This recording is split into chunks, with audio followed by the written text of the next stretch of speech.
omuntu omukyamunze gwokaso okukwata ndi muyonta maze akabanga nga ndi emagombo kumalayo emyaka 7 nga sifunyayo yadde akakiisa akawuuta ku busomyo omanyi wanzita gwe bwe wali ngonkwata wali mu kisenyi ojjukira nekwegayirira totta gwe nonsala ekyambe kati nzize nno bwe nti nnina obusungu kwesasuze kawooya togenda kuvaawo wano naawe ogenda kufooya kinazi sonyiwa mirembe busungu busuule muguluka bwe mba nakutta nsaba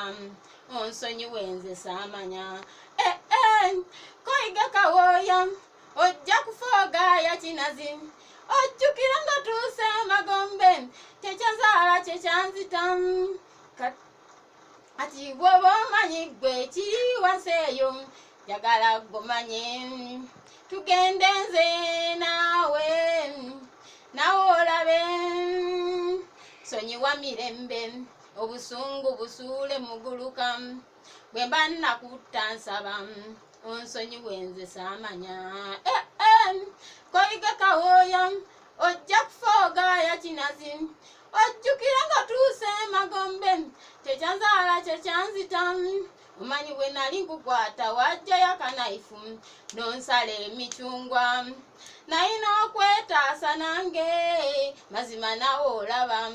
gwe kale singa wagonda n'ensuse binyeebwa tewandifudde mirembe some ntya naawe ekitabo nga maso gatadde enkoto koyiga kawooya